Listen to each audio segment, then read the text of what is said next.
Hello and welcome to My Xbox and Me, episode nothing, because this is our special spoiler cast for Tell Me Why. I am one of your hosts, MC Fixer, alongside the one, the only, Too Fresh Crash. How you doing, Crash? You know, last episode we recorded, you said the dance was, because for the people who might have missed it, what was this dance for? This one was to annoy you. Oh, you know what? You did that amazingly. You did that perfect. I'm glad you did the dance again because I really enjoyed it last time. It seems like it's taken off. People love it's the Too Fresh Crash dance. I don't think we can have guests because they start dancing to it too now. I'm not a fan of this. Crash, how are you? Hope you're doing well. I'm doing well. Your only homework was to play Tell Me Why episode 2. Did you do your homework? No, I absolutely missed out on the homework. Damn. You're going to be everything's getting spoiled for you. And our special guest, of course, back once again, Laura Kate Dow. How are you? I'm doing good. I have opinions and thoughts and perspectives, and I'm gonna say them at you. We're gonna share them with the people. Again, if you don't know what My Xbox and Me is, My Xbox and Me is a weekly Xbox podcast where we cover all things Xbox, news, rumors, all that jazz. You can go check that out. This is where you'll be watching this on youtube.com/MyXboxandMe. We're trying to get to 1,000 subscribers. If you have not subscribed, please consider doing so. It would really, really help. Guys, last week's episode, it was good. But obviously I messed up the audio, so I want to apologize for that. I messed up. It was all my fault. I am sorry. Anybody who watched it and was like, this guy's an idiot, yes, it was me. I was that idiot. But this week's going to be better, and that's all that matters, really, if we're being honest. Yep. That is all that matters. I think we'll start with just our overall thoughts on this episode. Before we get into spoiler territory, again, this is a spoiler cast. We're going to be spoiling the S out of all of it. So if you haven't played the game, again, do your due diligence. Go and play the game. I think it is worth your time. The cast thought the first episode was worth your time. So go and do that before you watch any of this. I wouldn't want us to spoil that experience for you. So definitely go and do that. Laura, we will start with you on episode 2 of Tell Me Why. What did you think? I thought episode 2 of Tell Me Why, definitely important to the narrative arc they're trying to tell across the 3 episodes. It has that thing you always get with episodic narrative games where in the middle there is the Act 2 where there's a lot of ground setting, there's a lot of trying to develop characters' arcs, and there is that thing that you always get in Act 2 of a lot of narratives, of the people that get on well have to fight for a minute so that they can get back to getting on well. Yeah. It's a little bit of like some narrative tropes that happen in your second act. You've got to get them out of the way so that Act 3 can be where all your big climax happens. I think it's usually less noticeable because in most episodic narratives, like say your Telltale games, for example, you usually have a 5-episode structure, and that lets you spread some of this stuff out a little wider. Yes, it does. They condense. This episode is the condensed version of like, here's all the stuff you have to do in the middle of a story to make it keep going. Yeah. I totally agree with you. I still love Tell Me Why. I think it's a great game. The first episode especially. I didn't hate this episode, but it definitely felt like filler. It definitely was the fill for me. It was definitely the filler episode of like, even when I was playing, I was like, oh no. And as soon as we started it, after that big ending, I was like, here we go. It's gonna build and build and build. Unfortunately, it doesn't build and build and build. It sort of straightens out a little bit for it to build again, which... It has some really good moments, but it is definitely like it's treading water slightly, because I think when this series is done, episode 1 is going to be the really cool one where we're introduced to the characters and we set up the mystery. Episode 3 is going to be where it all comes to a close. Episode 2 is going to be the kind of the forgettable one of the 3. I think so as well. I totally agree. Comparatively. I think it's also a little bit difficult because we got the last one just last week. So it's still fresh on our minds. Where normally with episodic games, you usually get that like a little bit of more of a break, where I think if we had played it a little bit later, it might have not been as bad because we would have been more excited to see the characters again. I disagree with you. If they would have left a gap like they did with like Life is Strange or any of those games, I would be fuming right now. I'm not fuming because I got it a week afterwards and I'm getting the next episode comes out this Thursday. Like it's already coming. I can see Crash's perspective, but I definitely think I'm on your side, Fix. I only had to wait a week to get this, and I know that, like, a week from now I'll get that conclusion. I don't mind this being sandwiched in, like, a 2-week gap. Yeah, no, exactly. For me, it's that weird thing where I'm like, if they're all coming out week by week, why did we not just put this out as a full experience?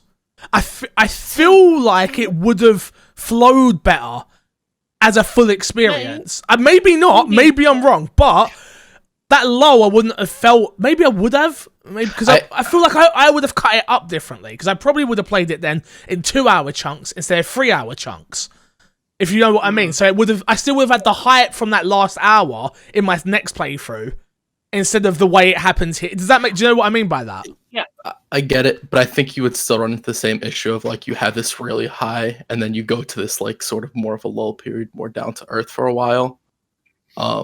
Yeah, I definitely get that, and I see that, but I think the weekly format, for me at least, works really well, because it just had me anticipating it. Right, you get to that ending, and it's like, what happens next? Yeah. And this game, like, I got more of it here, but I'm still like, what happens next on some of the stuff from the last episode, right? Yeah. So exactly. I don't know if it would have hit the same without the weekly format. I've really enjoyed, like, having that thing of, oh heck, it's Friday, I get to go back to Tell Me Why, and I really like having that something to look forward to in the week. It's been really nice, especially during all of what's going on in the world. It's nice to have that game. We played it a day before. You played it yesterday, right, Crash?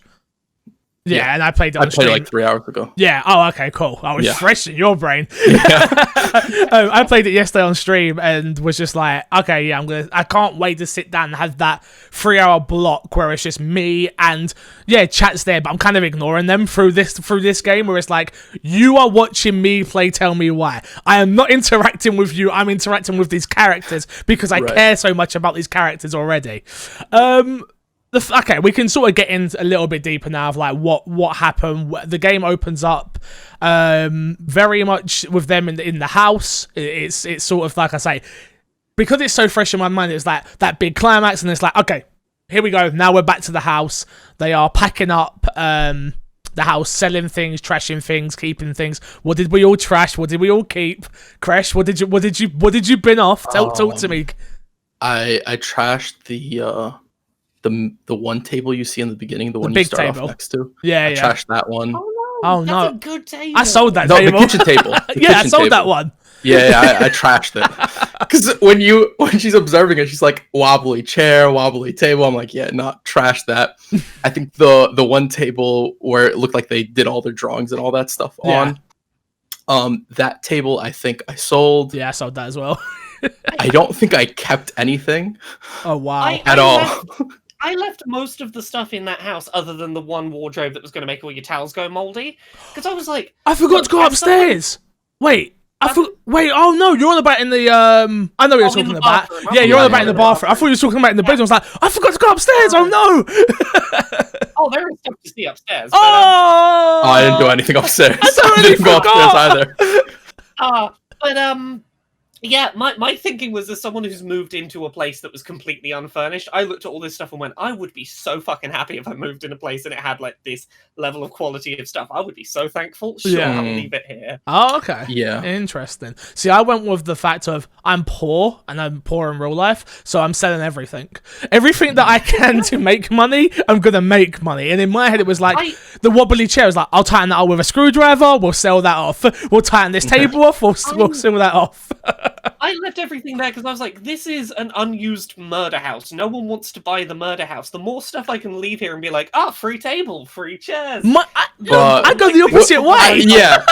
Somebody's going to go into that house and they're like, oh, where'd this table come from? Oh, the past owner had that. Oh, it's the murder table. It was the table someone was murdered on. Someone the murder chair. I agree. Got it. Yeah, I'm good on this house. I don't need it. I totally agree. But I think I'm different to you in real life, where I'm like, when I eventually move from where I'm at, I'm like, unfurnished. I want it unfurnished. I don't want nothing left in there. I want to do it. It's all mine. I want all my own stuff in. So that's kind of where my head was at. I was like, 2 birds, 1 stone. We make money, and the people get a murder house that they don't actually want. But it happens. Yeah. Yeah. We skimmed over something that happened earlier in the episode that I want to wind back and talk about, if you don't mind. What did I miss?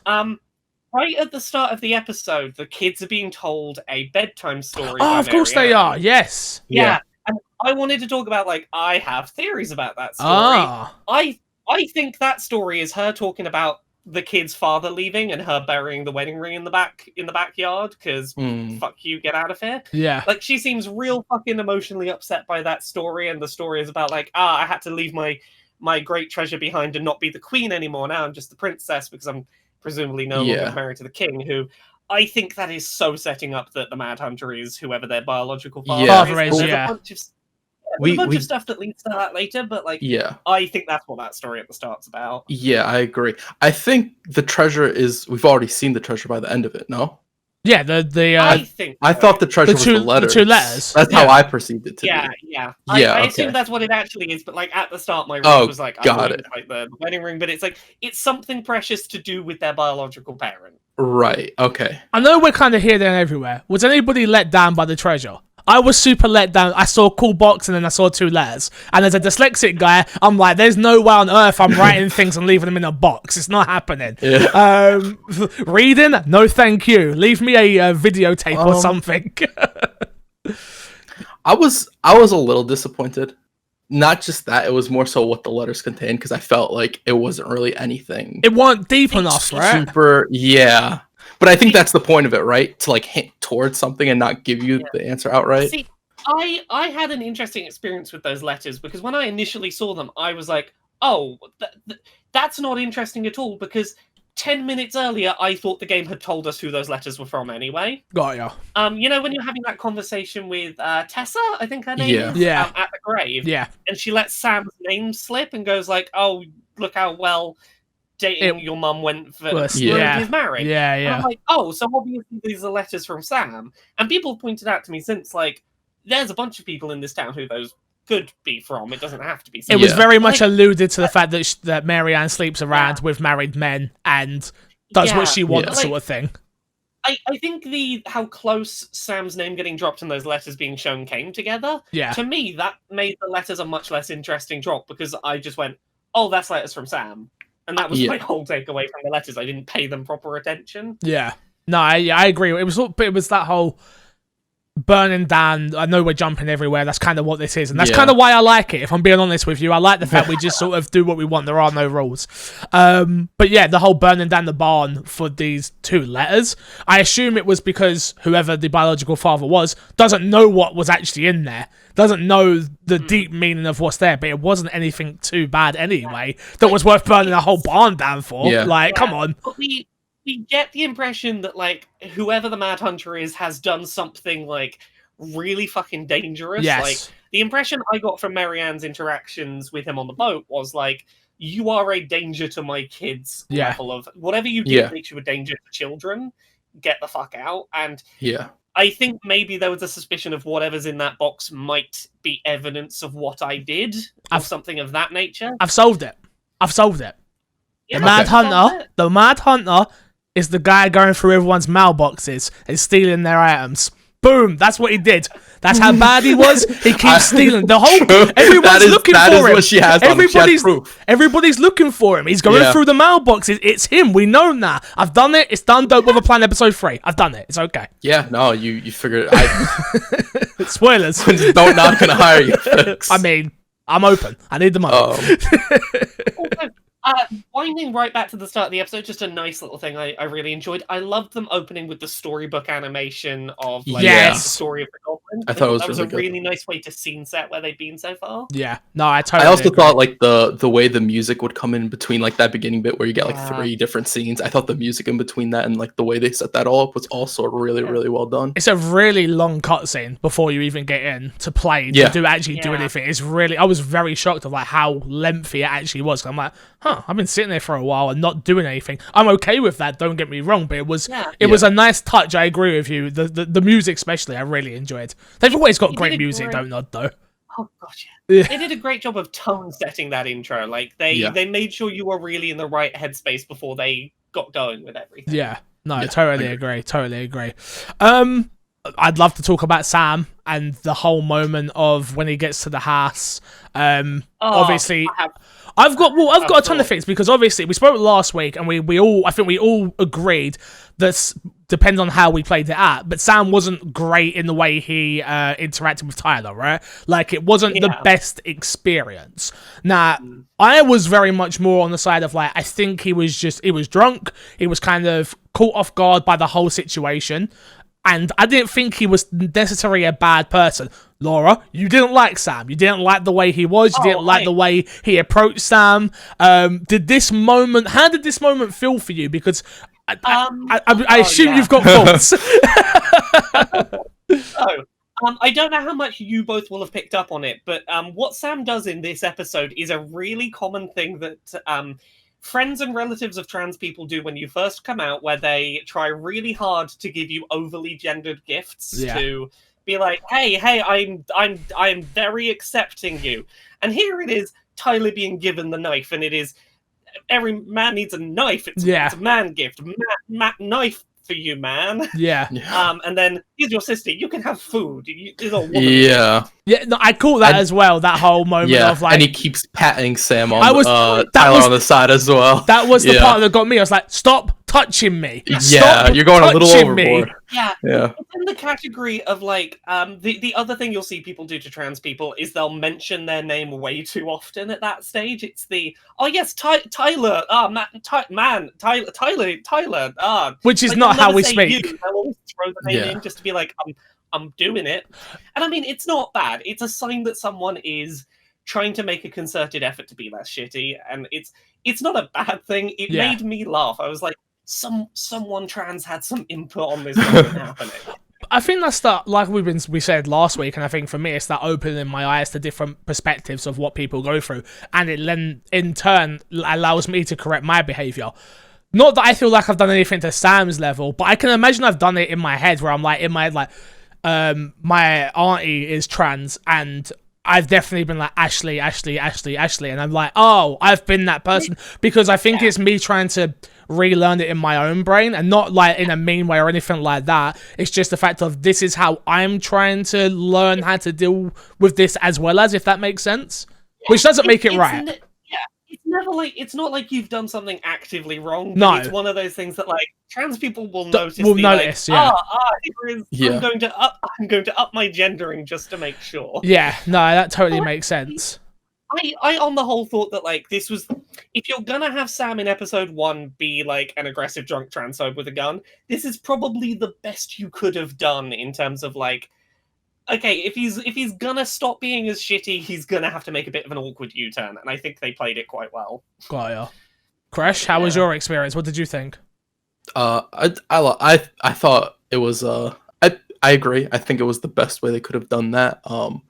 I think the writing in general, from what you're saying and from what I kind of took out of it, is that they tried to write a lot of these interactions as realistic as they would be in reality. Yeah. Which I think is good, right? It makes a more real and believable story. I think it's good because of the conversations we're having like here, where it's like, well, we are learning that is not actually the right way to deal with that situation as well. So it may be the real experience, but it doesn't make it the right experience. And I think that's super important to portray, because it does open a bigger conversation like we're doing, to be honest with you. Sam, obviously, with the whole, he's gone to Google, he's tried to learn, but that's what a typical person would have done, I assume, right? Yeah. To me, it made him a little bit more, like, not human, because obviously he's human, but it made him, like, for me, more likable, because I was like, you probably did I'm not saying it was right, but you probably did the exact same thing I probably would have done, except for the touching. Like, to me, I was just like, stop bloody touching me. That really annoyed me when I was playing. But yeah, I totally picked up on the whole, oh, this is a woman's gift, this is a man's gift. Tyler, you come with me to the barn because you're a man. And it was just like, okay. Can I just say, I really like that ultimately it was, I've forgotten Tyler's sister's name. I've completely blanked. Alison. It was Alison that fixed the fuse box. I was like, it would have been so easy to just be like, right, the men are gonna do it. Well, I think that was her sort of saying, just get out of the way, I'll deal with this. And she even says it. It's like, again, I'm terrible. Number one, I'm terrible at math. Number one. Math, English, anything spelling, I need Grammarly. I need it on my computer at all times. I'm dyslexic. It's especially when I've got people watching me. So I'm doing this fuse box every 2 seconds. Boom, boom, boom. I'm getting more and more nervous, more and more anxious because people are watching me play. And then I get a line of, "Oh, do you need me to come in here and help?" And then Alison's like, "No, I'll do it myself. Thank you very much." And I'm like, "You tell him. We've got this. Just give me a second. I'll get the math right. Give me a second." Oh, you didn't have to do the maths though. You could just put the color of what. I didn't click with that until about 10 minutes in. You know what threw me about it? I worked that out, and I was like, "Oh, yellow goes in the yellow hole." Yeah. So I kept pressing like the Y button to try and put a yellow fuse in because it's the yellow button. Oh. The Y button was the blue fuse, and I was like, my brain did not just confused. The wrong colors being attached to the wrong buttons. I wouldn't mind. I even read the note. I read the note and it's like, "Oh, I'm so proud of myself that I've color coordinated it." And I'm like, "Oh, okay." But I'm sitting there going 10, 20, 30, 40, 10, 20, 30. I'm like, Can I be honest? When we see the fire happen later, I thought I did the fuse box incorrect. I thought I got the barn on fire. I was like, did I go over 120? I did the colors right. Yeah. But yeah, I thought the whole that whole bar scene was actually pretty good, to be honest with you. It was just asserting that like Tyler's there to help, Tyler can do this, whatever, get out of the way, breaks open the bar and is like, "Look, just get out of my way." And that was so in line with my character because I just busted open the door in the previous episode. So it's like, yes, this is what I would do. I would bust open that barn, forget keys. Also weird that Sam's got a key for the barn still. Like, we're trying to sell this place, dude. I think they're trying to really hard red herring Sam as the villain because like they're trying to be like, it's unsettling that he has access to the house and we know at some point he was involved in Marianne. I think that's a big red herring. Yeah, I agree. And I think Sam as a whole is a really big red herring. Also, do you mind me jumping back to something because I've got a big reason why I think Sam's a red herring? Please. So while we were still clearing out the house, there was that point where we found all the drawings in a holder in a drawer in the kitchen. I was just going to say that. Yeah, we started assigning which pictures and characters from the storybook were which characters. Yeah. Sam is, let me pull this up. Sam is the bear in the storybook, which is why I don't think he's the Mad Hunter. Yeah. Because I think if a character's already been assigned a person's been assigned a character, I don't think they're the Mad Hunter. Yeah. That makes sense. So I think Eddie is out because he's the moose in the storybook. Yep. Tessa is the pelican, so I think Tessa's fine. I don't know who that leaves us, but I don't think Sam or Eddie is the Mad Hunter. Yeah, I have a theory on who the Mad Hunter is. Please. And I think it might be another red herring, but I'm not sure. So remember the guy that we see on the boat? Yeah. Yeah. And then we see him again in the store here talking. Yeah, we see him talking to. I can't remember his name right now. Oh, I don't actually know his name. I forgot the shopkeeper's friend. Allison's friend. Yeah. Allison's friend. Michael. Yeah. So we see Michael talking to him, and he's talking about hunting and fishing and all that stuff, and it's like, oh. And then later on, when he's talking to Marianne, he's on a boat. Yeah. And so it's like, oh, is that him? And I think that's kind of, to me, that's a red herring because I think they're trying to like. I don't know. I think you might be right. That is where I'm leaning currently. Well, we're in touch. Conspicuously present hunter who just keeps happening to be around and isn't a part of the story, but like not a part of the story. There? Yeah. He's a present enough character that you can mention him and people go, "Oh, everyone will know." Oh yeah, him. Yeah, we all interacted with him. Yeah, no, it makes sense. So let's go back to the drawings first, where it's like. I got, again, super nervous. I'm like, I'm trying to solve that puzzle, which I didn't realize wasn't really a puzzle. Like, it didn't really matter in the grand scheme of things. But I'm like, oh, no. Because I haven't read the book. Again, don't nod if you are watching this. As a dyslexic person, I would love if there was an option for someone to read that out. I understand it's more work. I understand that it's more money. It's just one of those things that is a barrier to entry for me. So I can recommend, I believe Geek Remix on YouTube have done a full reading of all the sections of the book. Oh, okay. Resource. Cool. Yeah, I'll check that out before the last episode then. But yeah, it was like, I'm super like, oh no, I've got to do this puzzle and I've not read the book. Like, so I'm totally like skimming through going, just tell me something about a bear here, please give me something. Without reading the book, I solved the puzzle by the moose is holding a fishing rod. Yeah, saw a flashback. That's literally how I did it in the end. Same. Yeah, and I remember from when we were trying to solve the door in episode 1 that the pelican was money oriented, and I was like, shopkeeper lady. Yeah. I sort of guessed my way through it. Yeah, I totally did the same thing, and I got the same outcome. So I was like, thank goodness. I was like, yeah. I guessed it, put everyone where they belong, and then I was like, let me just read just in case, because I don't know what getting this wrong will mean, and I already got one thing wrong last game that I don't want to happen again. Or did you though? I've got a big thing on that later on. We'll get to it. Get to it. So yeah, obviously we've had go on. Sorry, while we're on that scene, I just wanted to highlight that thing that happens at the end of that scene of the Mad Hunter being real and literal and in their house. Yeah. Yeah, that was... Do you think it's their imagination? I don't think it's their imagination. I think that maybe they've imagined the Mad Hunter over an actual figure, but I believe someone came in their house. And, maybe they've covered it up with make-believe because they don't want to think about it, but I don't think the Mad Hunter is a mental health figment of Marianne's imagination or anything. I think there is a literal person who is a danger to those kids. I agree. Do you think the Mad Hunter in every situation he's seen is the same person? Yeah. I assume so. Okay. I think it would be a weird move for it to be different people, but it's not off the table. Yeah. Do you think we get like a flashback scene where like they realize he's been there? Like I know you guys said you saw him at the police station, right? And then I wonder if they do a scene in the last episode where it's like cuts to like all of those moments and it's actually a person that's been following him the whole time. And there's even more spots that we haven't seen the Mad Hunter around, which I think would be really cool. Yeah, it'd be a little bit awkward in the police station because where he's standing, he's sort of Mad Hunter is. When you see him there, he's just sort of out in the open. He's not like really hiding anywhere. Oh, okay. But it's possible that they just wanted to symbolize that he was there and not really where he was. I've just remembered something. I had a thought. I don't think Sam is the Mad Hunter or the person who the letters in the box in the barn are about. But one reason to maybe suspect him is at the start of this episode, he does go offer to go fix the fuse box in the barn, which he has a key for by himself. And it's Tyler and Allison who go, "Oh, we'll go with you and help." He might have been looking for an excuse to go in there unbothered. I took that as more of a thing of like he knew that he gave Marianne the shotgun because when he goes up to then the where the shotgun's placed, he looks up, gets sad, and runs off. I took it more as a case of let's not let the kids in there. I think you're right. I think like that is what he's trying to do. He's trying to protect them from it. But I just wanted to put the idea out there. Yeah. I think he hasn't had the courage to like go and check there if it was because I'm assuming he gave her the gun, right? Yeah, he did. You find that out from the police station. Oh, right.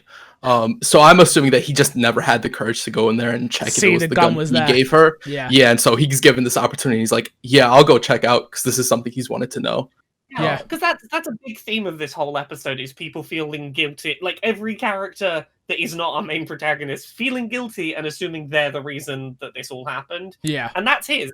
I gave her the gun that she used to do this. I feel like I'm responsible. Yeah, well, I mean, if the gun was, I think there's there's a line between Tyler and Sam in the barn, I believe, where he's like, "I'll get you a gun" or something like that, and he's like, "We're not getting a gun," and it's like. Oh, and then obviously we find out all the other information afterwards, which is like, it kind of is Sam's fault. I know I'm in England and I'm not like, we don't have guns and stuff like that. But I'm not gonna get into it. Having a gun just seems like it's gonna cause trouble in a lot of situations. So I think the thing with the story also is it's not just one thing's fault. No, exactly. It's an accumulation of a bunch of people's faults. That's one thing I think episode 2 did get really well is like this idea that there's so many things that add up to something happening. Like yeah. And every individual involved will put 100% of the blame on their shoulders. They will go, "I am the reason this happened." Mm-hmm. Yeah, I think you've hit the nail on the head with it, which it shows the real life implications of when something happens in someone's life and how that can have a knock-on effect to then cause something else to happen. We all play a part in that in somebody's life in one way or another.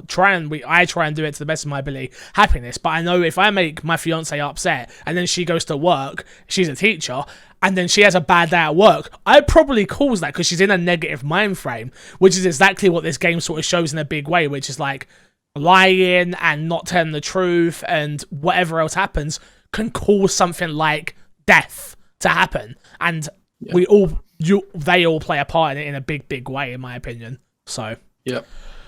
From there, they do. But I think what's really important that go, please carry on. No, I think what's really important about that as well, though, is that no one person's individual actions that we learn about in this episode by themselves are the sort of thing that you would look at and go, "It is your fault that she died." Yeah. Every one of them did things that are really understandable in the moment and only really wider picture feel like they're adding up to someone's death in hindsight. Yeah. Hindsight is 2020, right? It is. You take yourself out of the moment, and then you start looking at, okay, well, we know why Allison did it to protect Tyler. We understand why Marianne did what she did because she thought she was right. We understand why. What's the police officer's name? Eddie. We understand why Eddie does what he does because it makes sense in the moment. But sometimes just because it makes sense doesn't make it right. And I think that's to me, that's the crux of actually this story. Just because it makes sense doesn't make it right. So, yeah, very interesting. So we go from the house, the barn, onto... Where do we go? To the shop from there? No, we go to the police station first. Is it the police station first, yeah? Cool. It's the police station first. So we go into the police station. We meet 2 new characters. I don't know their names. They're not of any real consequence to the story in terms of the bigger picture. There's Officer Traffic Cop and the woman whose computer I broke into in episode 1. That's Wilson, right? D. Wilson, if I'm not mistaken. I think so, yeah. Yeah, so it was sort of like just putting a bit more life into the town and showing us there are other cops that work here other than just Eddie. Had a good chat with Officer, whatever his name was, about, what was we talking about? We were talking about like being back in town and how I'm finding it and stuff like that. Simple chit-chat stuff just to move the story on a little bit. Eddie's at that moment very annoyed. He is understaffed, he's overworked, he's tired clearly, he's dealing with a person of the public through one of their own problems, and obviously Allison and Tyler come busting through like, hey, we need to talk. It's like, well, come to me after work hours then. There's a lot of moments in this game where I'm like, you wouldn't do that in real life. Like, this game's so smart in real life in some ways, and you would not just turn up to a police station and be able to walk through it so freely. Maybe in little towns you can. Maybe in little towns you can. It's a small town where everyone knows each other. It's not like some random person going into a police station like, hey, it's also Allison has a relationship with Eddie, right? Yeah. Also, I didn't feel so bad about it because I waited around for like 10 minutes. I did too. He had a conversation with this woman about the Does it end? Male person. It does eventually end, I believe. Yeah, I stopped when Allison just kept bugging me, and Allison was like, hey, Tyler, Tyler, maybe it's time, Tyler. It's not like I kicked down the door and went straight to Eddie and was like, fuck it, talk to me. Like, give it as much time as you want, and I'll talk to you when it seems like there's a lull in the conversation. Ah, interesting. So yeah, I got to the hey Tyler about 3 times. I was like, oh, for goodness sake, all right, I'll just do it. Like, jaw in my head, leave me alone. There's nothing else to do. I wasn't that interested in this woman's problems anyway. I've got my own. Like, come on. Yeah. But yeah, as Tyler, we approach Eddie and say, hey, we got to talk, and we got to talk now. Eddie then takes us upstairs, and we question him about what's gone on with our mother, and the whole information there. He doesn't take you upstairs. You have to. Oh no, you're right. Of course he doesn't. Yeah, Sorry. Yeah. No, I'm mixing the 2 scenes. Ballsy as fuck to break into a police station while there's police. That's so. Okay, you are braver than I. Here's the question for you both, right? So, what did you do? Because I don't understand. Don't nod again if you're watching. Why was we not able to pull the fire alarm? That would have been What? It didn't let me. Didn't let me. Yeah. Because for me, it made the most sense because you're talking to, I forget what his name is, and he mentions the fire alarm's gone off like 3 times today, or whatever. Yeah, I went to every single fire alarm I could find. Wait, you got the fire alarm? I couldn't do it either. Yeah. You were playing on PC? I was on PC, yeah. I have a list here of the pickable options. You can knock some files on the floor. Yep. Turn out the lights. I did that. Pull the fire alarm. I couldn't pull the fire alarm. I couldn't do fire alarm. I could do the files and the light. I literally went to 2 different fire alarms. The one outside in the main lobby part, and the one that was inside near the stairs. And I was like, I don't know what to tell you. I was like, yeah, I circled the area like 3 times. So did I? Because I was like, this makes the most sense. Of course, I'm gonna pull the fire alarm. I did enjoy the first thing I tried was those missing persons posters, and I was like, I think I've seen that person at this place down the road, and they were like, Actually, we found her body like 2 days ago. Oh! Yeah. Oh shit! Fuck. I didn't click that again because I already clicked it when I was in there last time. Man. Yeah, no, you can. I You can clicked it claim again. to have seen one of those people, and you get shut down. I Interesting. clicked it again before that part when I was waiting around for Eddie to finish this conversation. I didn't check it afterwards. Got it. I know you could also I didn't do it, but you could tell somebody, "Oh, I saw somebody trying to break in." I didn't do that one. Oh, okay. Interesting. I did I knocked the paper on the ground. Oh, That's- okay. That was my brilliant move. So before you have that conversation with Eddie upstairs, you do some snooping. You snoop around the evidence room. You also snoop around Eddie's office. Did either of you find the evidence that Eddie had been lying to Allison about her getting into theatre camp? No. Yeah. So you find this letter that's like, Allison has been accepted to this prestigious theatre camp, and you ask Allison about it, and she's like, "Oh, I tried to get into theatre camp, but like apparently I didn't get in, and I was really bummed out about it. It would have been a great like step for my career." And Tyler's like, "That's not what this fucking letter to your dad says." Yeah. Eddie got a letter saying you'd been accepted and told you hadn't been. Yeah. I feel so bad. I But sided with Eddie. But right next to that paper, there's a paper about how he paid for Tyler's what's the place called? Fireweed. Okay, Fireweed, yeah. So he paid for Fireweed. Oh. While Tyler was and there. that makes a lot of sense out of how he didn't end up in a more structured juvie. He ended up in somewhere a lot more open where he had the ability to like go to therapy and stuff. It definitely did a lot to try and contextualize. Like Eddie was not as great to Allison as he seemed to be, but also he was being better to Tyler in some respects than he seemed to be. For me, I rationalized it like Eddie's actually trying to be a parent, that he probably had his reasons why, Allison can't go there or he can't afford it, and he just didn't want to tell Allison that, right? Yeah. My guess, and this is based on nothing but speculation, I read it as he couldn't afford to send Allison to theatre camp because he was still trying to pay for Tyler being in Fireweed. Yeah. I love this game. I love the fact that we got different. We got such. Again, I experienced it the way I experienced it, and you both saw things that I didn't see. But honestly, that would, if I would have saw those things, I'd miss both of those things, and I'm glad I got to hear about them. Yeah. That totally would have influenced my decision with Eddie later on. So, and I'm kind of glad it didn't, honestly. So exactly, I really like that. It really leans into that fact of sometimes you just don't have all the information about why someone does something. Yeah, that's just a reality. Yeah. So, man, absolutely. Interesting. So we get the scene of Tyler and Eddie having an argument, and you have the decision between siding with Eddie. Wait, no, is that part? No, it's not. No, that's right? the last. That's the last bit. Yeah. Here, the decision is: do you answer it quietly or do you do it like in front lad? Of everybody? Yeah. And what did you guys? I did it, lad. I was straight up like, "Yo, you're a piece of shit." What was this choice? So it was like you're out on the balcony, right, sort of thing, and like it shows you glancing down. It's after Eddie catches you in the room. Oh, is that afterwards? I was quiet. We went in the evidence room first. Cool. Yeah, that's why he's angry, as he caught us in the evidence room. Yeah, you're right. You're right. Sorry, again. A lot of stuff happened. The evidence room was the worst part of this chapter, by the way. Absolutely worst part of it. I hated it. It is not great gameplay to have to walk in circles around a room looking for serial numbers. Yeah, I get what they were trying to do. They were trying to be her story. Yeah, and it just didn't work as well. No, yeah.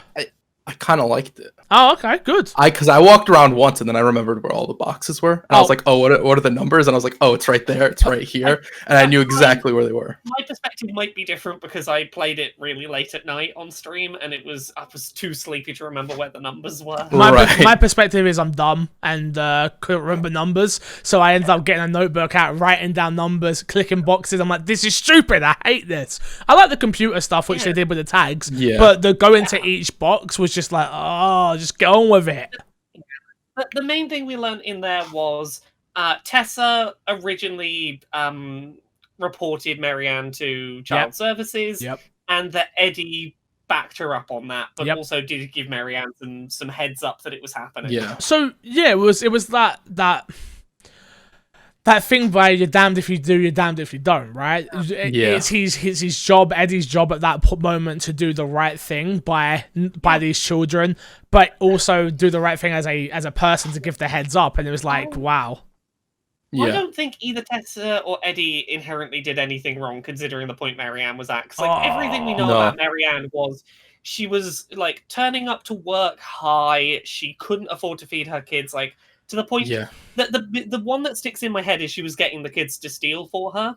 And telling them, like, oh, I already paid for it. You just have to go in and get it and come back out quickly. Yeah. Like, at that point, something is wrong. And there are definitely other ways you could have fixed that situation, but I don't blame either of them for going, this is not a healthy situation for these kids. I agree. My initial reaction to the Tessa bit was like, oh, Tessa did that because Tyler is trans, right? Because he was gonna, and that was sort of like, oh, she's okay with it. She's wrong to be a parent. But then as it plays out, it's like, oh no, that's not really like that. That might have been like some small part of the reason, but it seems like she's really repenting, especially when you see it later on and you have the conversation with her. I have to be careful here because I grew up on a council estate, so I've been in these situations where I've heard some of the craziest stuff. Growing up on a council estate, you hear crazy stuff. I've been around drug dealers, I've been around drug addicts, I've been around alcoholics, I've been around it all, like literally all of it. But we, as a community on that estate, we kind of take it upon ourselves to take care of each other. It's going into other people's houses and eating food because you know that woman can't feed them. I'm not, again, I wasn't poor and this isn't why I did it, but I eat dinner at everybody's bloody house. Like, it's just one of those things. I understand this is a little city and they're super isolated, so that's the big difference. So for me, in my head...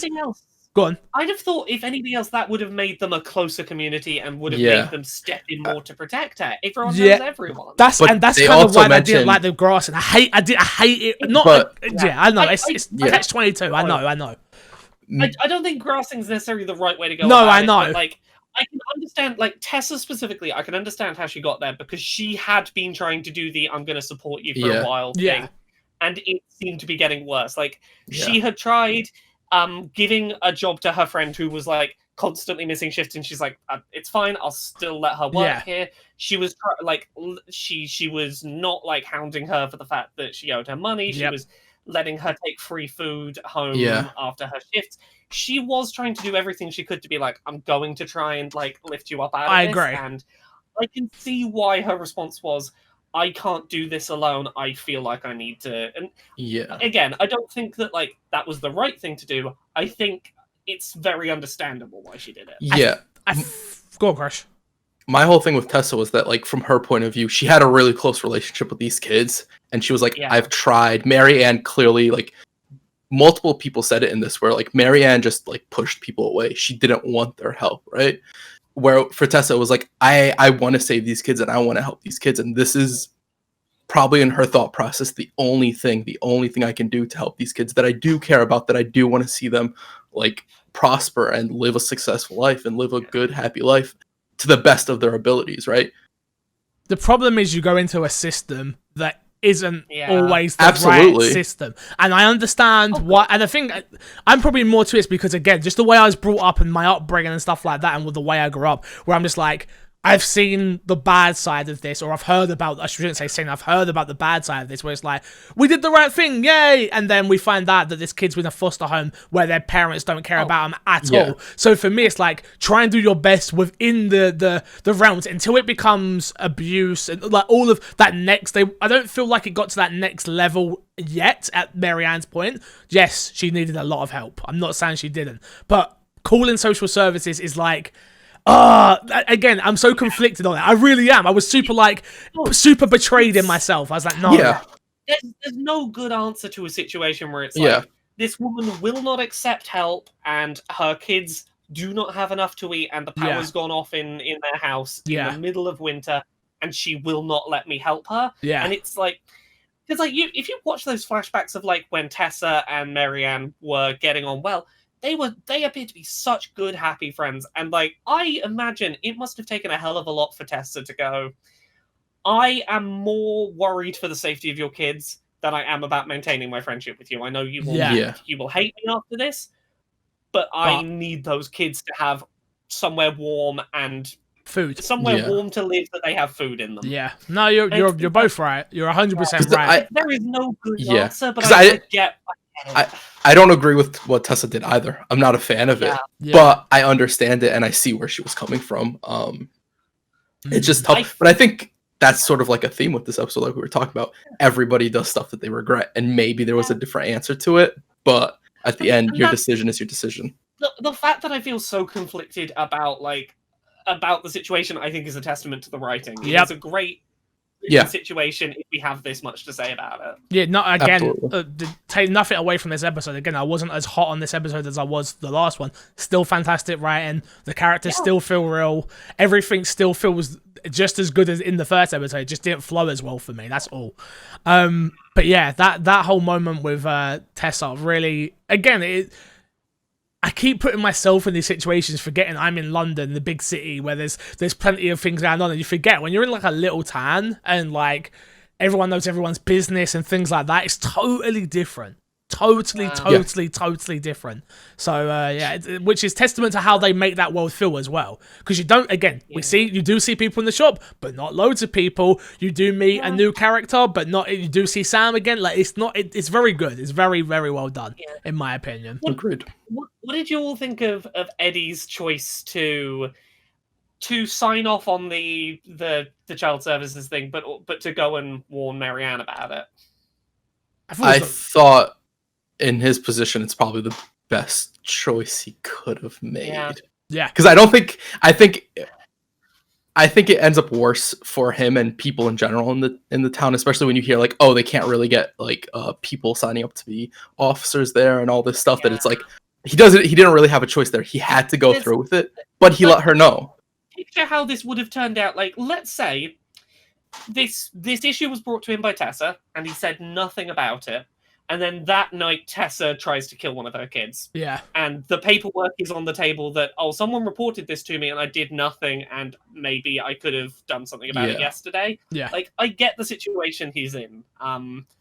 It is not his place as a cop to ignore someone's report of something like that, but he tried to give her a heads up and go, look, this is happening. Be okay. Look, and then... Go on. Go ahead. No, I've had police officer friends who have, again, like, even stupid things, like, don't do that in front of me, because I have to write it down. Like, don't do it. I had 2 police officer parents. There you go. Yeah, you live with the knowledge of whether they think it's morally right or wrong. They have to do things by the book, because that is literally their job, is to follow the law to the letter. Again, but it's not even their job, it's their career. Again, there's a big difference between a job and a career. When you're a police officer, that's your career. Like, you have to... You've decided that's your life. That is your identity. You are the person who will follow the letter of the law. Exactly. Yeah. Also, when you guys were in the archive room, did you guys hear the recording of him talking to the child services, where he's talking to her and he's like, what are the chances and all this stuff, and it seems like he really cares, like he wants it to be the best situation possible. There's definitely compassion there, and that's, we'll get to the big decision, obviously, but that's what I took away from all of this with Eddie, where it's like, oh, okay, I hated you at first. Now I've realized you're just a parent. You were just someone concerned who was also doing their job. But can I really hate you for doing your job? Not really. Like, it's hard to hate someone for doing their version of the right thing, even if I don't believe it's the right thing, but their version of it. So it was. I think this episode did a good job of making me empathize with Eddie's position. Like, I still don't think he did the right thing by, say, keeping Tyler and Allison apart for 7 years. There's a lot of things I'm critical of him, but I had a lot more respect for, like, he was trying to be a good parent. Yeah. I think after this bit and after this episode that I actually like my choice the last chapter of siding with Eddie. Because in this, Eddie's like, oh, I was trying to be a parent, and in that regard, like, that answer, like, he thinks Tyler killed his mother. He doesn't know that Allison did it. Yeah, but even if Tyler did it, it was a self-defense killing of, like, my mum held me at shotgun point, so I absolutely. In my opinion, and I'm still glad I stood with Tyler in episode 1, even if it panned out exactly how the cops thought it did, a self-defense killing in that situation is like, you're not a danger to anyone else unless you have another mum that's going to point a shotgun at you. You're not going to harm anyone. Yeah, but he's also not a parent. He was put in that situation, and he's kind of there out of like sort of guilt with everything that happened, right?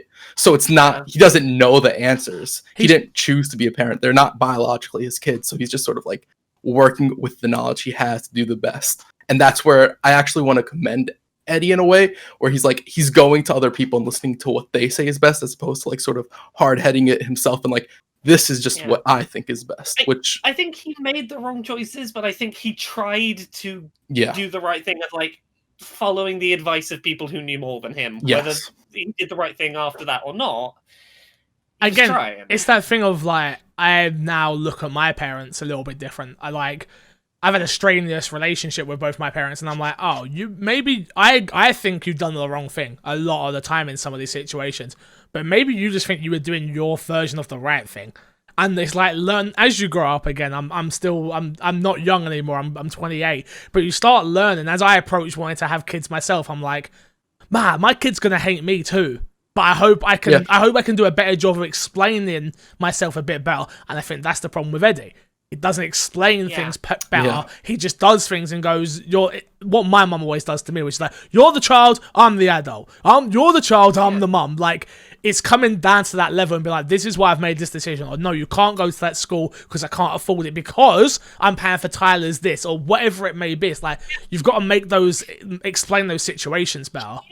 Communicate with your kid the realities of the world and why you're making the choices you are, so that even if they don't like what you're doing, they understand where you're coming from, and you're not just the big monster who does things to make them miserable. Yeah, to ruin their life. To be fair, that's a much more modern parenting take, because I know even my parents, like, they weren't like that. They were like, this is what you're doing, and there is no why, how, or buts about it. You're just doing this. Yeah. You know? So was you loud or not, Crash? No, I was quiet. So what happened with your scene? Did you just go in the room quietly and then talk about it? I didn't. I stunk up a fuss, mate. I was no way.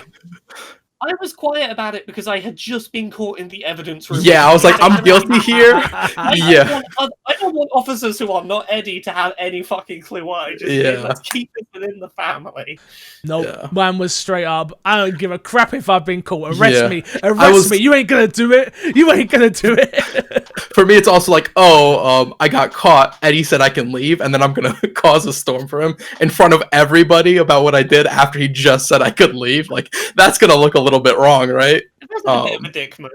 Yeah. Do what I want, mate. Do what I want. From here, we go on. Oh, sorry, yeah. No, go on. No, go, please. Oh, I was just gonna say, when you had that conversation with Eddie in Eddie's office, did either of you put the ring on and go like, mate, the whole like, could we maybe be a family at some point? Yes, I did. Yes, I did as well. And I'm interested to see that you both did, considering like you were both a bit more hesitant on taking the ring last time. So no, I took it. I was. Oh, you took it? Yeah, I forgot you took it, right? So you didn't take it at all, did you? No, I didn't take it. So my thing was, again, it was very influenced by the conversation we had, which was, this is still her dad, and if I want to play a big part in Allison's life, I need to get on board. Again, I've lived this experience already for 10 years of being the outsider, and everywhere I go, people stare at me and call me the outsider. This is my opportunity to go, look, and it was worded perfectly, which was like, we're going to do this, but it's going to take some time. Yeah. So it wasn't a case of like, now we're big happy family. No, it was very much a, yes, I'll put this on to show you that I mean business and that we're a family, but it's going to take me time to heal. And that's sort of where I feel like Tyler would have been at. That wording was 100% perfect to get me on board with that decision. It was like, look, I'm not opposed to us trying to get on better. We're not fucking there now. We're not there now. Yeah. Sorry, I can swear. No, you can swear. Fuck. You swear what you want. Yeah, I am definitely nowhere near there yet. Yeah. But I'm not open to us working towards that. Yeah. We don't have to hate each other, and we can try and understand each other. Yeah. I think the dialogue for a lot of the choices are very straightforward with what the answer will be for the most part. Yeah. And I actually really like that, because I hate in a game where they give you like 3 choices and you pick a choice because you're like, oh, that's the most reasonable one that I would choose. And then it's just like completely like super aggressive or something like this. And it's like, that's not what I wanted at all. The answers here always mean exactly what you think they mean. Yeah. You're 100% right. It always means this, or this, and it comes across perfectly, which again, perfect writing for that. Yeah. From there, we go to the grocery store, right, to pick up some supplies and to see Tessa. To go just to see the hunter in the background, who's definitely the Mad Hunter. Of course. But yeah, as you walk in, obviously the shop's kind of empty. You walk around to look at some things. You do come across the hunter dude. I had kind of a normal experience with him, which was just sort of like, "Hi, Tyler, how are you? Cool." Because I didn't tell him any information about me, so it's just like he knew who I was. I knew who he was. Hello, goodbye. He walks off. Like, very simple. For me, because I told him, I have you walk in on them having the conversation about him hunting. Yeah. And you sort of ask, you sort of like introduce yourself. I hope I'm not intruding, etc., etc. Yeah. And then you're like, what were you guys talking about? And he just sort of like turns away and says, nothing you'd be interested in, and just walks away. And it's like, you're kind of a douche, aren't you? Yeah, kinda. Yeah. No, definitely a douche. You have a little bit of a conversation with Michael, and there's a little bit going on there. There's definitely a little bit of flirting going on there. A little bit going on. They were flirting the hell up. They were talking about their dating histories and like, so what kind of guys are you into? Huh? I didn't get that. Again, I didn't have that much depth. I didn't either. Yeah. Oh, I went all in on the flirting, and like they were both like, okay, so you dating anyone? You went to let me tell you about the two of them seemed ready to be like, hey, when we're done here, we are going and getting some coffee. Yeah. Which they kind of do in their own way, which we'll get to. But yeah, for me, it was just like, oh, okay, interesting. This is a nice dynamic, a nice conversation that's happening. And then it cons you into working for free, which, again, I would never do in a million years. I want everyone to know that. I've worked in a store for my dad where he's like, oh, just help me leave early. I'm like, nope. Pay me. Give me half your wages or I'm not doing it. As someone who worked in a shop, no. I'm not leaving early. Obviously, that happens before we go see Tom beforehand, though, and question him about where Tessa is or if he knew any information about anything, really. Tom's kind of useless in all these situations. Yeah. Did you ask him about Tessa and the child services thing? Yeah. Yes. I avoided that question because I was like, this isn't for Tom to answer, and I don't need his reasoning because he's not the one that reported it. His response was very much, I was vaguely aware that it was happening, but I don't get involved. Yeah, got it. That's what I thought it would be. So I was like, really no reason to. Yeah, he had away involvement in any of Tessa's choices. It's like, I was sort he's a real politician. Therapy that, it was not for me to decide. Yeah, no, he really is. He's very much I didn't. Yeah, I knew, but I wasn't involved. Like, don't put me in with that. It's no way. Like, no, thank you.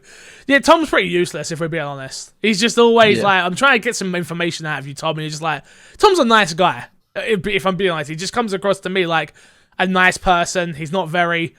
I don't ever get angry at him. I'm never annoyed at him. I'm never glad to see him. I'm never glad to see him either. You're right. He's he's the guy at the party just standing in the corner with his red cup drinking. He's not doing anything.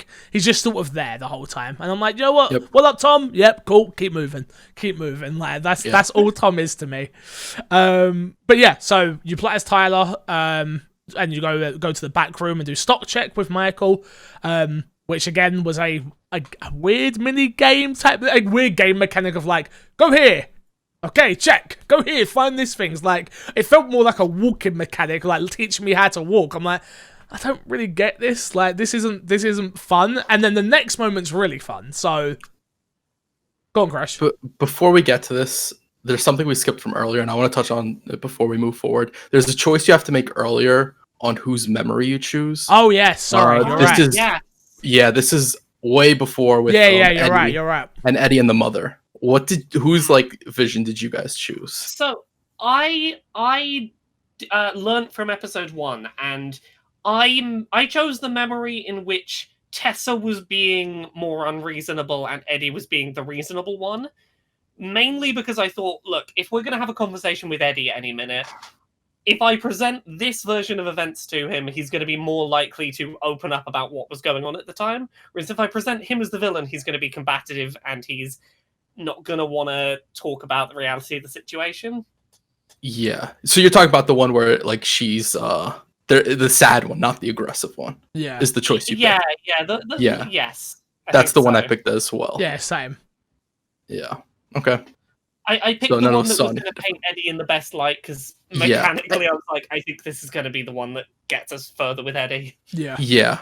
I also thought like with Eddie's relationship that it seemed like the most reasonable choice on who he was as a character as opposed to the more aggressive one that would have painted him more as the villain, even though I think it might have painted Mary Ann more in the light of who she was. Yeah. Because you hear there's some police reports where it's like, oh, she's aggressive and she gets into fights with people and all this. And it was like, maybe she would have thrown a picture at him. You know, I wouldn't put that outside of the realm of possibilities with what we've learned. But I felt like for Eddie, the other answer was the more accurate one. To go back even further, did I forget I don't know if this happens at the end of the police station, where you see Tessa with the kids? Yeah, this happens, I think, toward the end of the episode. We get that flashback. Oh, okay, cool. That's later. Yeah, That's later on, okay. Are you on about that flashback where, like, the kids are getting taken into the police station and Tessa was there watching it happen? Yeah. That's later on, right?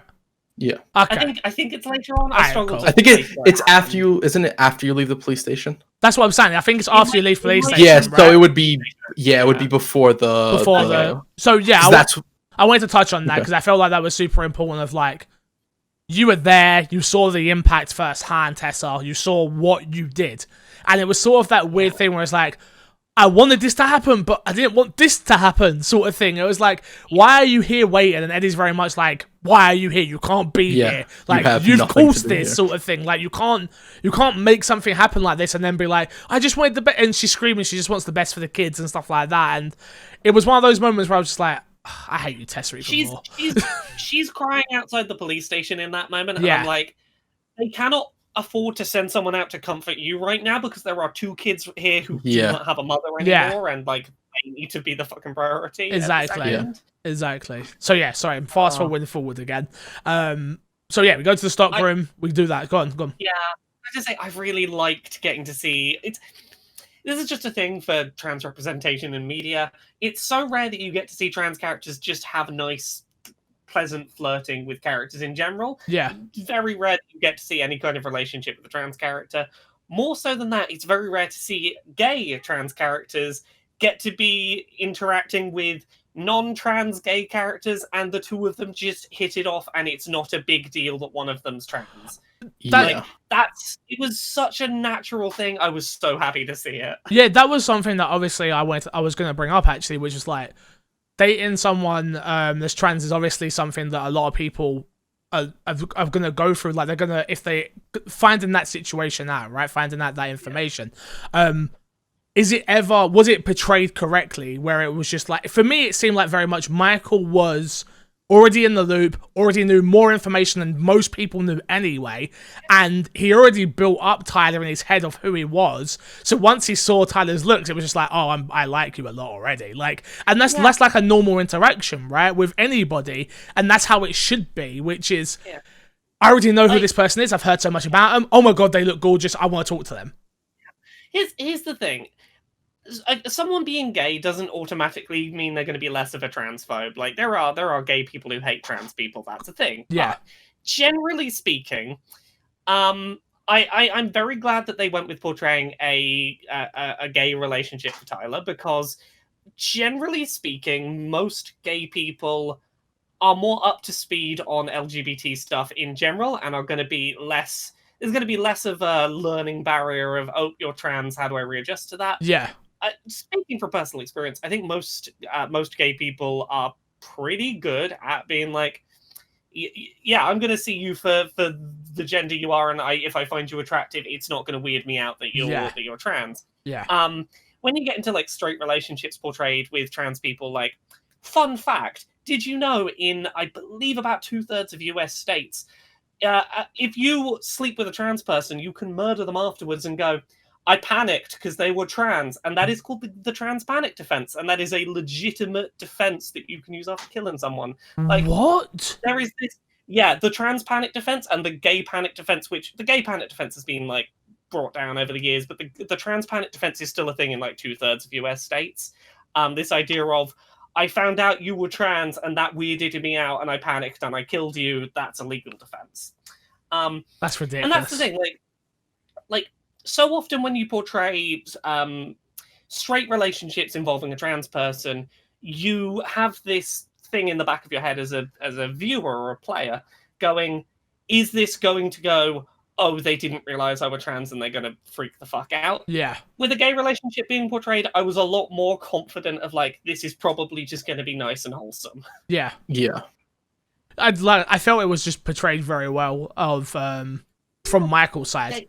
He was so into Tyler from like the off. Yeah. Like you said, it was very much just like literally like, okay, I like you. Hey, I'm very laying it on the heavy of like, I like you. Like, and it's also, for me, it goes back to like the last episode where you guys are talking about fishing, and it's like, oh yeah, no, this feels like a natural progression of that. And then you hit it off straight away, and and then if you go into the fridge, he caught a trout and he cooked it for you and all that stuff, and it's like, that's so cute. Yeah. It was one of those moments where I'm like, oh, yeah, again, you like me way more than I even knew, but it catches Tyler off guard as well. I feel like where Tyler wasn't expecting any of that. He was just living his life and going through these moments like, oh wow, I've made a connection with somebody else I didn't know a few days ago. So it felt very natural. The beanbag fight was fun for me, if I'm being honest. I thought that was quite fun, playful. It was what dumb people do when they work those type of jobs. And it portrayed it perfectly. Someone who's worked retail most of their life. Well, not anymore, actually. Probably half my life. It's weird because you've been in the industry now for like 6 years. You're like, oh, okay, that's not half anymore.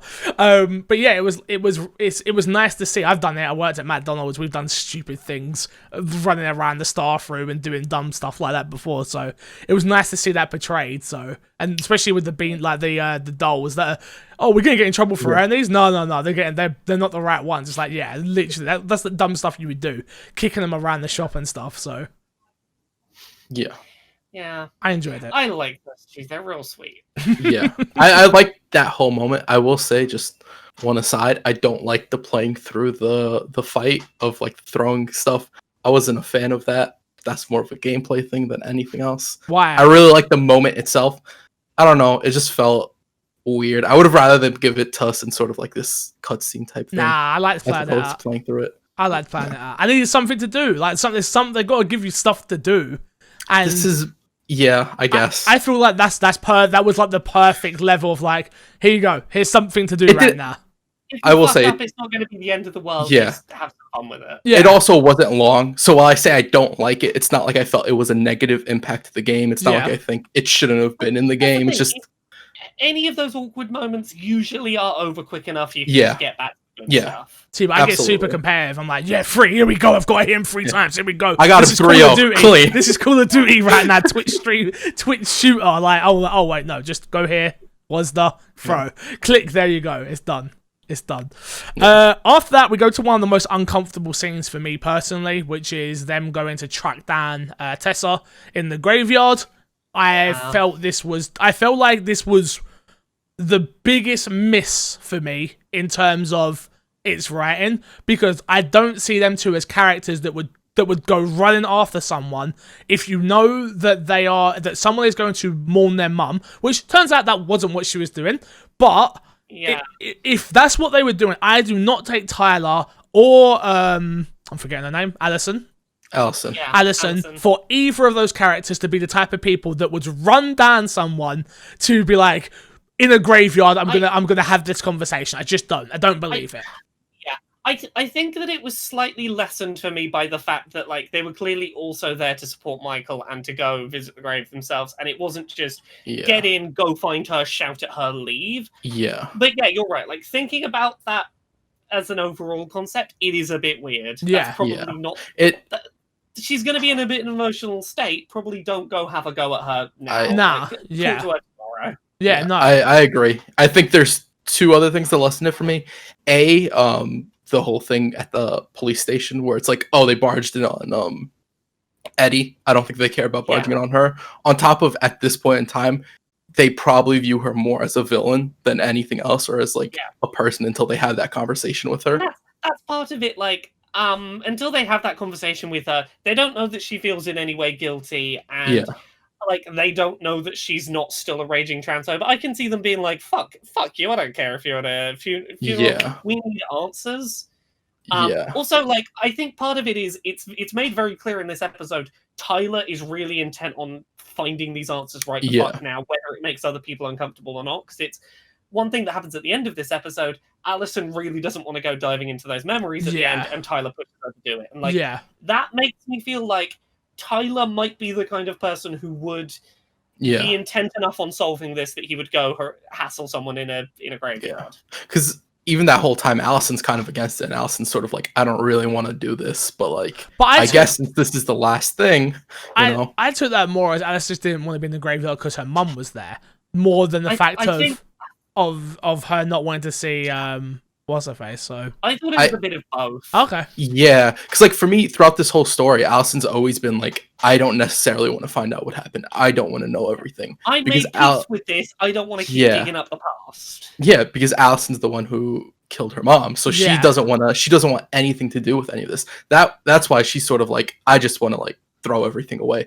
One question earlier on, and this is before we go to the police station again. You have the choice to put the house up for sale, or the guy wants to come and see the house. Yeah. Did you guys say yes or no?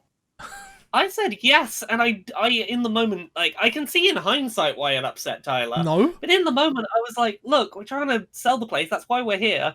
Tyler, you seemed excited about selling the place. That's going to pay off your top surgery. I've found a buyer. Cool. Yeah. My thing was, I live in London. Someone comes at you with cash buy. Give me the money. Yeah. Give me the money. I was like, take it. If you've got a murder house, cash buy is the dream. Even if you ain't got a murder house, cash buy is the dream. Literally, give me cash now, please. So yeah, that's what I did. Oh, really? I was like, no. Because at that point, I'm like, Tyler, for the most part, I was also thinking, for the most part, I've sided with Allison in a lot of the situations. I think I need to give Tyler a win, and I think this is something he wants to go through in that situation. So I'm going to hold off on it. I've been siding with Tyler the whole way through, and I didn't realize this was siding against Tyler. I was Got like, I sell the house. Screw Tyler. In this situation, screw Tyler. Idiot. Cash buyer. You still got a week or two before that goes through. They got to come and check over the house for mold. We got plenty of time, fool. Cash buyer. I have a theory with this as well. The person who wanted to buy the house is the person who burns down the barn. Yeah, I don't know if that plays out. And it might be a little bit different because in my way, I was like, oh, I didn't let them buy the house. They burned down the barn. But you guys did set up the meeting, so I don't know if that changes it. But even then, I still kind of feel like maybe that's not the wildest idea. Yeah, no, that's a good point. I didn't think of it like that. It's a fake, and he just wants to come to the house to see the barn to then get the thing. Now, yeah, I get that. Yeah. Didn't think of it. There's obviously the graveyard on its own. I think it's portrayed quite well. You walk through, they start talking loud. Allison's like, shh. And I'm like, and then they have that whole conversation of like, why we gotta be quiet? It's like, well, dummy see, dummy do sort of thing. Like, that's what you do in a graveyard, right? Like, for me, again, we lost Haley's mum not too long ago, so the whole just death as a whole, I am someone that is extremely scared of death anyway, which you wouldn't think because I play plenty of video games where I shoot people all the time, but like when it gets to real death and like the impact of death and stuff like that, it does get me all of the time because I'm so scared of it in my own. They have quite a touching moment with is it Kimberly? Is her name? Oh. Yeah. Is it Kimberly? Is that right? I think something like that. I don't remember her exact name, so I apologize if I've got that wrong. But they have quite a very touching moment about her. She's visiting her late husband's grave. Yeah. She's got a daughter, and they just have like a really natural conversation there. Yeah, a lot of the conversations you get in the graveyard and a lot of the flashbacks to the kids being really apprehensive of the funeral day. Yeah. Felt very, very human. Yeah. Particularly a lot of the scenes of just like, I think that one of the most human things was that flashback to Eddie being like, look, we'll go, we'll do it, we'll get gone. We're not gonna, you don't have to linger on it, but you'll regret it if you don't go. We'll do it. We'll get out. We won't make this a big deal. Like, that felt really real. Yeah, the other one I liked was the one with Marianne, actually, because I actually think it portrayed her in quite a decent light of, like, look, why are we here? Like, for you to become comfortable of, like, remembering people when they're gone. Like, enjoy the moments that you're with them, but also don't think that just because they're in the ground, they're gone forever. You have those memories with them. And her talk of, like, hey, look, many of the souls that might be here may well have been forgotten. They might be here and lonely. Yeah. Hey, they may not have someone to come visit them. We're gonna come visit them and keep them company. Yeah. I thought that was a really sweet, touching concept. I think it just told us a lot more about her character. She just doesn't come across as a bad person that wants to murder her kids ever. Yeah. It showed you the kind of person she is when she's not steeped in the middle of personal crisis. Because, like, a lot of what we experience of Marianne is her at her lowest. It's she can't afford to feed her kids, and she's dealing with clearly some emotional and psychological issues going on, and she's struggling to keep afloat. And it's nice to get to see the kind of person she was when things were stable. Normal, yeah. Her. Yeah, no, I totally agree. So obviously we get to that conversation with Kimberly, I believe her name was, and just that whole conversation for me was so good.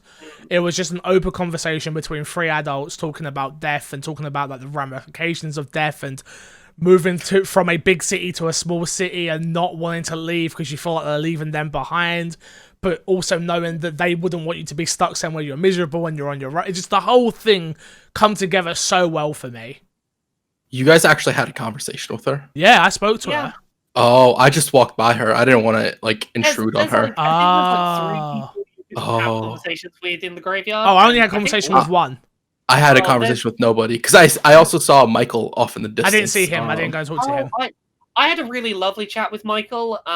There was a really good conversation we had about the Tlingit Memorial there and about, like, the whole situation of the native people in that area being displaced and the sort of funeral beliefs around that. It was really lovely. We just sat on some logs together and had a nice chat about life. It was really lovely. Yeah. Nice. Yeah, mine. Yeah. If there's anything like Kimberly's one touched me so much. I was just like, wow, this is a moment. If you replay this episode, I would recommend doing all of the conversations in the graveyard. They're all really well handled. Cool. Okay. I didn't want to intrude on anybody while they were there. I was just like, I'm gonna let you be with your loved ones right now. My first playthrough in all these type of games are always like, I'm gonna play it the way I feel like the character would go about it. Where, like, I stumbled upon, because I wasn't looking around for Michael or anybody else, so I stumbled upon Kimberly looking for my mum's grave, Marianne's grave, I should say. So I felt like I would just play it that way, and then when I play it through again, I get to see all of the nooks and crannies afterwards. My reading of it and why I didn't feel uncomfortable talking to them is I was walking around grave to grave trying to find a grave, and if I'm walking one grave, next grave, get to the one you're looking at, it doesn't feel too awkward to stop and have a conversation with you as we pass in the night. Which is pretty much what happened with me and Kimberly. I was looking for the other grave, but I stumbled upon her, so I spoke to her. So, yeah, interesting. You obviously do come across Marianne's grave, where that whole moment happened. Go on. Before that, did you go to it's somewhere off in the left where you have to choose between two memories again? Yes, it was about the tree, by the tree. Yeah. By the totem pole. By the totem pole. About did Allison promise to go see Tyler every weekend? Oh, I didn't get that one. Or did Tyler say, "Oh, he'll be back in no time"? Yeah, I'll be back in no time. Oh. Yeah. I think I went with the one where Allison promised to see Tyler every weekend because I'd not sided with Tyler a lot, and I needed to be like, "Hey, look, it's okay that you felt abandoned." I chose the other one because I was choosing with Allison a lot. I was like, I gotta give Tyler some wins here. Okay, I missed that. Or Allison some wins. I was siding with Tyler. I need to give Allison some wins. It was just some nice additional context on what things were like immediately before they were separated. Yeah. Oh, interesting. Yeah.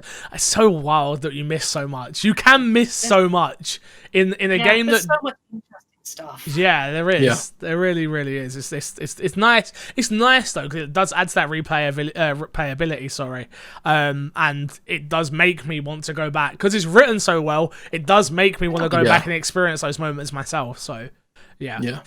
And that's why. Yeah, we will. But that's why I feel like when anybody's watching this, I feel like they might be like, oh, they're everywhere, they go everywhere. It's like, but that's kind of where this is for us, and that's kind of the way I like it, which is we will jump everywhere. I will miss things that you miss. You will pick up on things I won't have, and it needs to feel as natural a conversation as possible. I think so.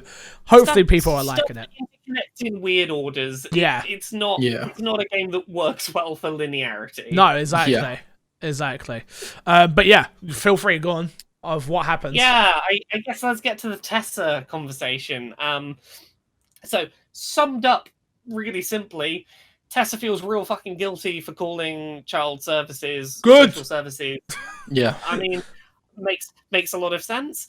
Also, for me, the standout bit of this conversation was Tyler and her having a conversation about, like, hey, do you view me as am I a sin for existing? Yeah. And I really liked her response because so often people use religious text to justify their existing beliefs as opposed to the other way around. It's usually not I believe this because my religious text says so. It's I believe this and I'm going to look at the text and use that as justification. It takes a lot for someone who has beliefs like being transphobic and has a religion to back up their beliefs to go, look, I know that the text of the Bible, okay, the text of the Bible says nothing about trans people, but that's how she interpreted it. To say, I've interpreted my religious beliefs as saying that you are a sin, but after meeting you and getting to know you as a person, I think that maybe I've misinterpreted the intention of this text, and I think that God would not want me to hate you for who you are, or people like you for being who you are. That takes a huge amount of personal growth to look past, like, I believe God says I should hate you, and to turn that around to, I think I was wrong in how I understood my faith, and I will reimagine that and support you being the man you are.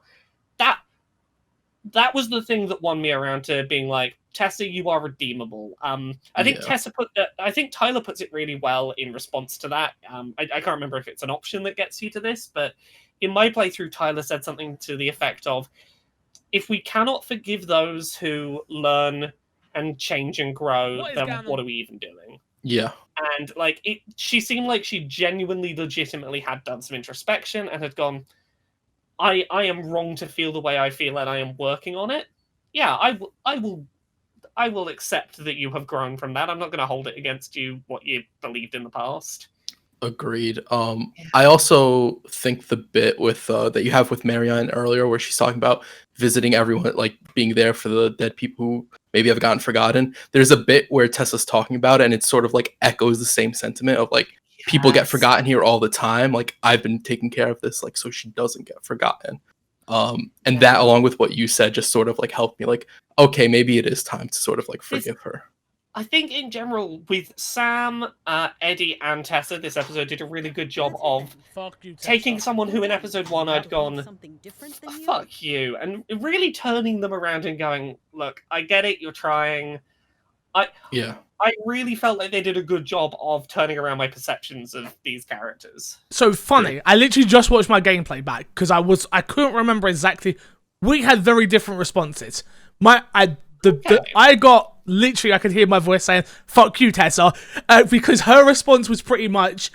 I think I went with the option which said you destroyed our family, and her pretty much condemning me and not wanting anything to do with me, and she walks off and says, well, that's it then. Because I believe in something different, I guess that's it then. And then she walks off. So you were saying what you were saying, and I was like, that's not what I got. I don't like her at all. I said something to the effect of, like, you could have done much better for us. Yeah, that's what I said as well. I went aggressive. Like, but 100% I should have done better. Yeah. I think that's well written, because that is a natural human response. When somebody gives you aggression, you just give aggression back. So I do think, like, if you were to accuse her of destroying your family, she'd be like, me, there was a lot of stuff wrong before I was even there. I didn't realize that could vary that much. Yeah, we had a real touching, like, hey, I was like, nope. And I regret everything that I did, and I should have been better to your family, and yeah. That's why I felt very lost. Yeah. I was like, I've got to go check this because I'm almost certain that isn't how it went in my head. And that's why I'm still very much... Space adventures. Yeah, so me and Tessa, we're not cool. We don't talk anymore. We have nothing to do with each other and we will never speak again. We're great. I mean, not great, but... You're better. My conversation with Tessa ended basically the same way as my conversation with Eddie, which is, we're not there yet, but I am not going to I'm not shutting you out my life entirely. Yeah. I am open to us becoming friends. Yeah. I'm just going to need time. Yeah. We're getting there. We will work on it. She invites us to breakfast the next day. She does. As a cat. Nope, I didn't get that. Yeah. And she, Tyler even asks about, I forget what it is that they had when they were kids all the time. And they mention it in the first chapter. Some dessert, yeah. Yeah, and she's like, yeah, just maybe. And then you guys are like, okay, yeah, we'll be there. Oh, well, I'm glad you guys are going to enjoy breakfast in that episode. I'm not. We're not getting any breakfast. We are not cool, and I don't like her. I'm team hashtag F Tessa. I like for the way my playthrough paid out, all three of those interactions were person who was really shitty last episode turned around and we opened the door to healing. Yeah. Or you just get a better view of them as characters and to see that they've grown and progressed. Even, like, I think Tessa was the one that was the easiest to be like, yeah, no, they're not changing at all. They're still stuck in their ways. She's super religious and all that stuff. I think it would have been really easy for them to be like, no, that's still who she is. You can choose to, like, accept her for who she is or not. And it really is like, yeah. Me, I can't change. F these people, they suck. I don't want to change my opinion about Tessa. She's horrible. They suck, I hate them all. Moving on, because we are going a little bit longer than I expected. We go from this conversation to the going back to the house. We gotta go do more packing. Oh shit, the barn's on fire. So obviously we've spoke kind of at length of what happens with the barn, but I got really scared because you approach the barn and then a man sprints out at you and knocks Tyler over. That moment actually made me jump because I wasn't expecting it. I thought it might have been an animal at first, and then obviously it wasn't. It's very much a man. We assume a man running from. You sort of put the fire out. Tyler sort of just lays there for a bit as the fire gets put out. We find the letters. We go from there onwards, really. That's about it for that moment. If I'm not missing anything there, right? No. Did you guys solve the puzzle or did you guys break it open? I broke it open. Wait, what puzzle? What puzzle? To open the box.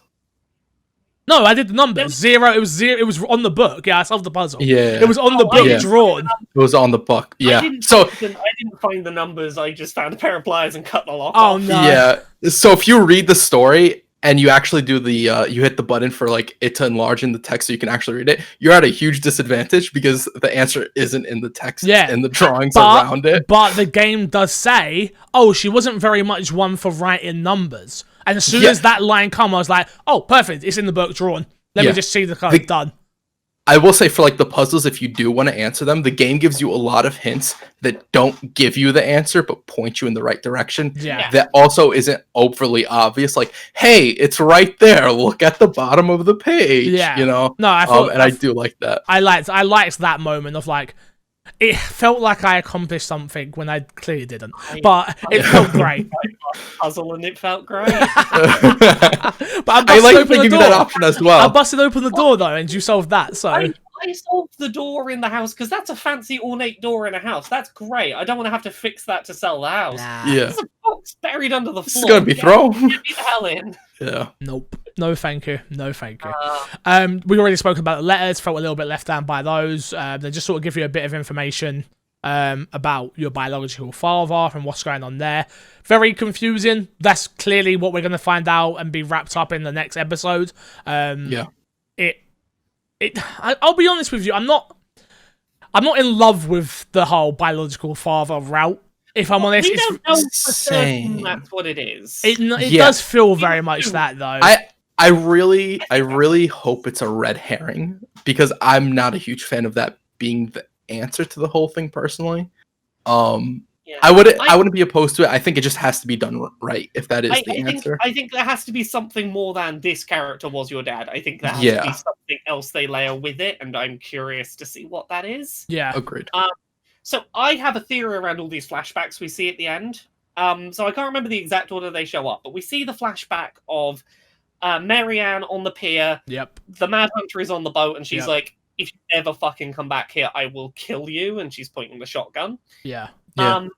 Okay, so keep that in mind. Okay. Then we have that conversation where at some point Tyler has an intrusive thought. He remembers saying something, and Allison hears and goes, "Oh, are you saying that to me?" Oh, no, yeah. I was saying that a minute ago. Like, things that you don't consciously think might get heard by the other twin.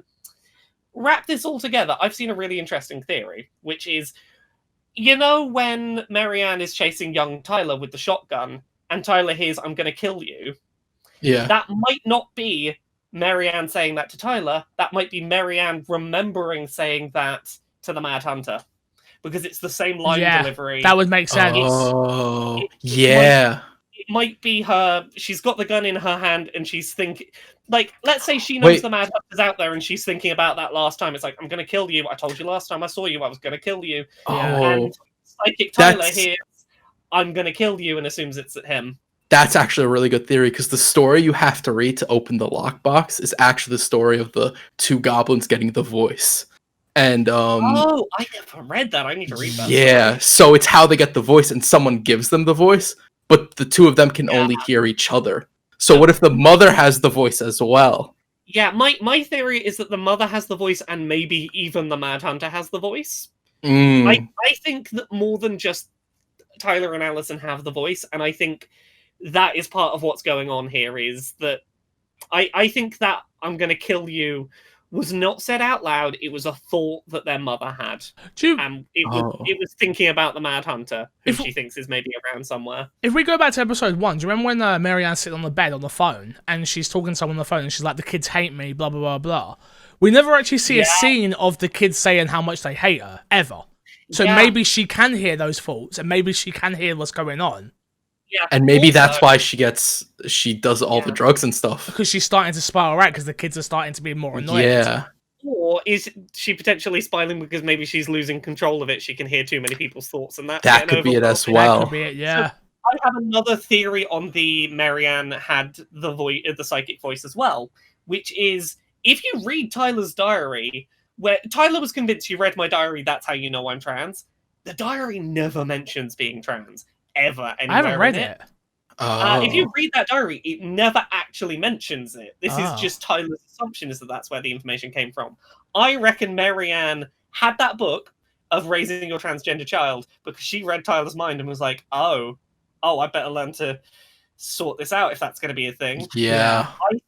I think she knew from Tyler's head that he was trans. So yeah, I'm convinced that Marianne is psychic. I think that's where we're going. Yeah, I agree with that.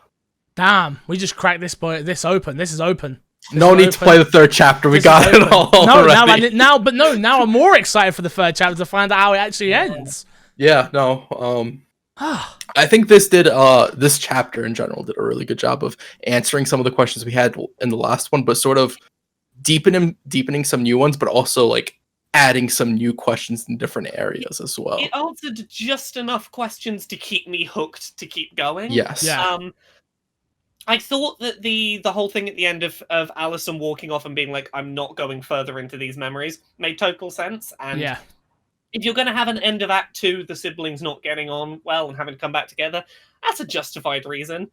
Also, a brother or sister pushing too far, it's very relatable. My brother's pushed me too far plenty of times in things I've not wanted to do, so I can totally understand that as well. Yeah.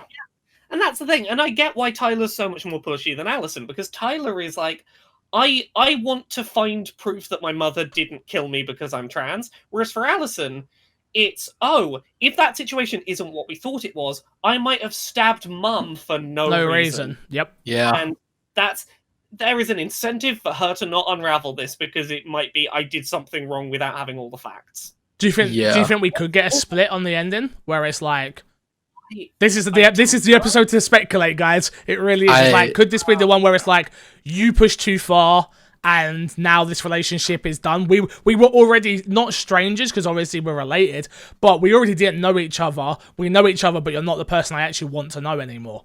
Maybe. I do think so, because I don't know if you noticed, but whenever you answer a question that's related to Tyler or Allison, I think it's for all of them, but I just noticed with Tyler or Allison, if you choose one that relates to the other person, there's the little circle in the corner that like they will remember that sort of thing.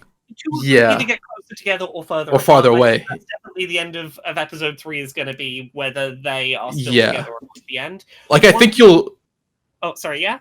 I was gonna say I think you'll solve it, but I don't know if the ending will be like what you want, depending on what you chose. Which of these two, if either, will be happy with the thing you find out? I feel like I can already see the endings though. It's either all 3 of them move out together, either Michael and Tyler get together, or Michael and Allison go off together.